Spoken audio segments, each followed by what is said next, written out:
of Energy and Green Transition. Thank you very much for your time and good morning to you. Good morning to you. It's nice to speak to you this morning. I guess the happenings in Iran may be a timely reminder that perhaps we need to speed up the other aspect of your mandate, that is a movement towards green energy. Hello, can you hear me? Yes, can you hear me? Yes, I can hear you now. I lost you. Yeah, I'm saying that perhaps one of the implications of what has happened with the Iranian conflict may be a timely reminder that we need to speed up our movement towards perhaps the other mandate that your ministry has, the green transition, speed up the green transition, move towards green energy, and a bit more reliant on that, I guess. Absolutely. And before I even speak, let me say good morning to you and then good morning to your cherished listeners. It goes to confirm the vision of His Excellency the President, because at the time when the President mentioned that the ministry's name and mandate now includes the green transition, some people did not understand or were not appreciative of the basis of that.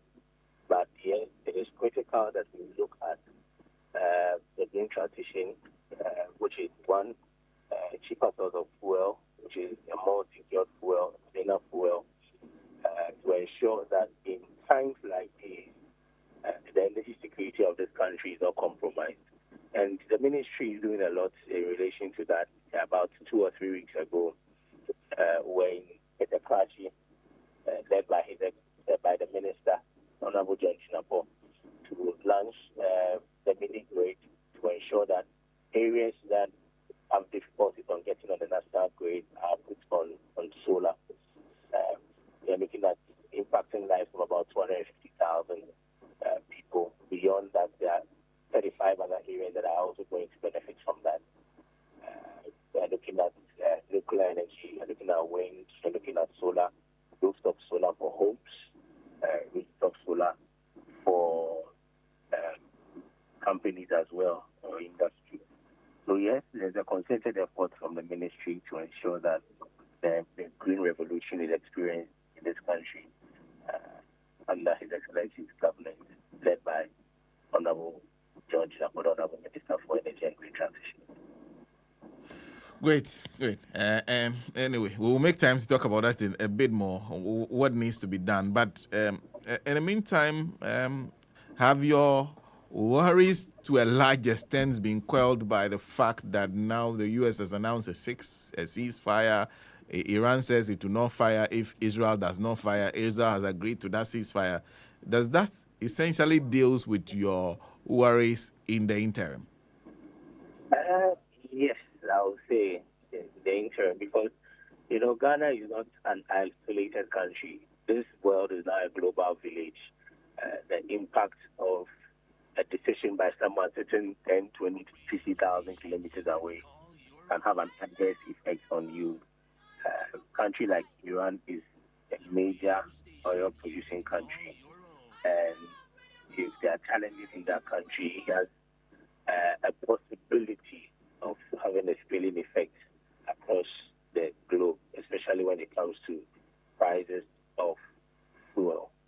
And from January to date, the government have managed the city brilliantly, excellently.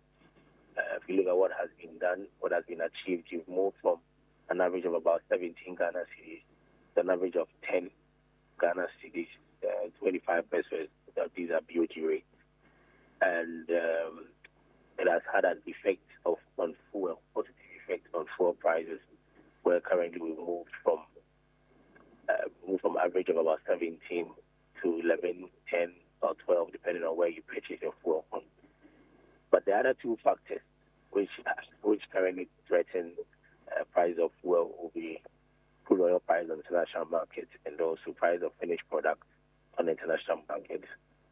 The President tasked the ministers to monitor, Minister of Energy, Minister of Finance, to monitor to ensure that the gains that have been made over the period are not eroded by this impact. The ministers have met, they continue to meet, they engage. There are a number of plans that have been put in place depending on what the impacts will be the president or the government will respond accordingly. So yes, in the meantime, it gives us some respite, gives the people of Ghana some confidence. The decision alone, if you check what prices are today, prices are below 70 as we speak. As at 2 weeks ago, before that, it was around 67, 65. It went as high as $80 per barrel using the Brent as at last week Friday. And even there's a commencement of business yesterday morning, but this morning it's around 60. So we'll continue to monitor and then hope that this still comes to an end, so that the stable fuel pricing that have been enjoyed by the people of Ghana will continue. And I'm wondering, first of all, we'll come to the price on the international market and what that means. But first, I'm wondering, what was the worst case scenario that the ministry was preparing for? I don't want to cause fear and panic, but worst case scenario, there were other options that the ministry was looking at. We were supposed to implement the new ESLAP, the energy sector shortfall and inject repayment of 1 cedi that was put on hold. So it's part of the measures to observe.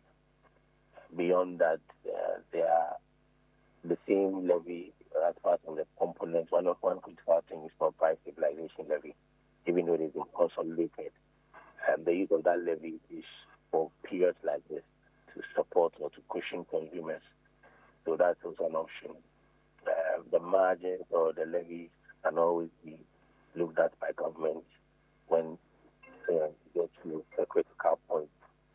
And so those are some of the measures that the government was looking at, that once the prices begin to spiral over and above the roof, getting to the 17, 23 that we experienced some time back, the government will be able to intervene to ensure that prices are not on the high side, and that the government will protect consumers. And so far, we are seeing some fall in the prices of products. And what does that mean to you, what you are preparing for? It means that at least government would not have to go an extra mile to spend, because, these are very critical times. Every decision you make has an impact on your fiscal state. We're talking about the finances of the country. The economy has fairly stabilized, even though it can improve a bit better. At what price would you say that perhaps we are back to where we were before this hostility started?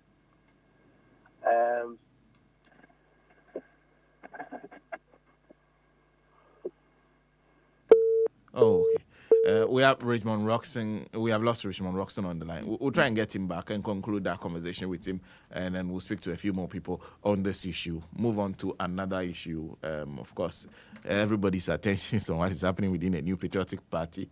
Maybe we'll try and see if we can have quick conversations on that, and then we'll try and get some people from the Education Ministry or the Ghana Education Service to speak to on the recent that is picketing by some newly appointed teachers who said they were owed up to 10 months' salary.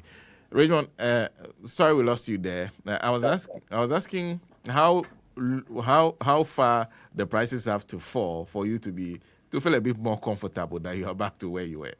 So that would be a decision by government. Where we were, the prices were around 12 Ghana cedis when this levy was introduced. So if prices are still around that, I think it's only fair that the government reintroduces the levy again. If it's going to skyrocket, it's going to go up, definitely the government will look at it and then take a decision. But the effect is not to burden the people of Ghana. No. The reason why this levy was introduced was because there was a windfall. The windfall we're looking at was a movement from about 17 to 10 or 11. So averagely, the savings of about 5 Ghana, and that's why the government said they are pleading with the people of Ghana to support government with a speedy in order to have a dedicated fund for the power sector, looking at the challenges that we have or the shortfalls that we have. So it was just 1 Ghana city from the 5.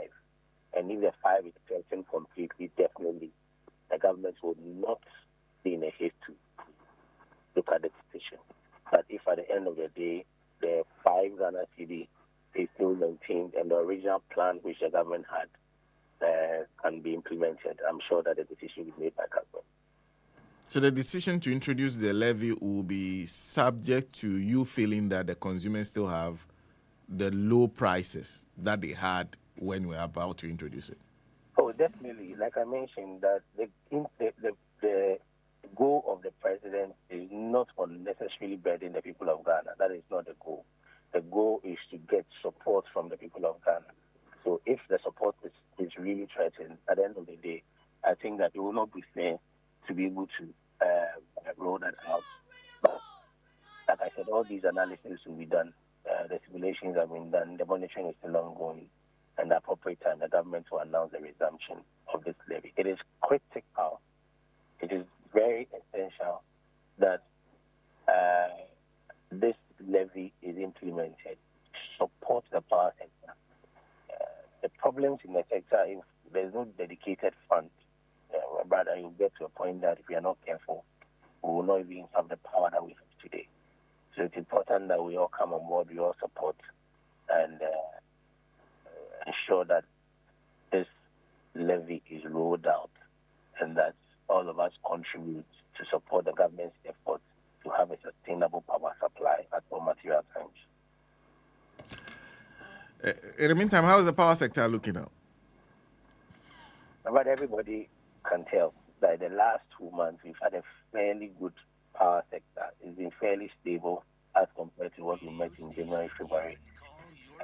The outages have reduced significantly. We also monitor from the ministry beyond the data that is provided. We also gather our own data, and we know that the figures are looking better than what we experienced, but there's always room for improvement. Maintenance work continues to go on. The ECG is doing some significant maintenance. The updates or upgrades and replacements in transformers are still ongoing. Areas that have challenges with cables are being dealt with. We are looking at expansion when it comes to transmission lines to ensure that those who have lower KV lines are replaced with bigger ones to improve power supply. Beyond that, we are looking at a more efficient management of the sector, which includes proper procurement practices, unlike what we've seen in the past, where suppliers that come in, they dump products or equipment or goods procured by ECD at the port. This time the policy has changed. Once there's a contract, you have to deliver the goods to ECD's doorsteps. And people are also being held accountable. They're going through the processes of interrogation by the security services and to ensure that whoever has whatever to answer responds to it. They're also falling on the Attorney General's office for prosecution, for advice and prosecution with some of the issues that have been discovered in the sector. So overall, the sector is better than what we met. There's still room for improvement, and you have the assurances of the minister and the president that the goal at the end of the day is to leave a cleaner power sector that we met. Richmond, always a pleasure talking to you. Thank you very much for speaking to us. Thank you, Chief, for your time. RICHMOND ROCKSON Esquire is spokesperson and head of communications Ministry of Energy. Join us on the line. SM. Yo. Ain't Richmond ROCKSON Esquire, Nessa or me colleague. Or me learned colleague. Yes, that or no position, big position. Spokesperson, head of communication. There's a Ministry of Energy there, a host, but pressure on the wall. Yeah, of course, there'll be. And tell me, say, Mommy, ambassadorial job, Namin Kono. Baby has an education, health, energy. Oh boy. So you now want to be ambassador?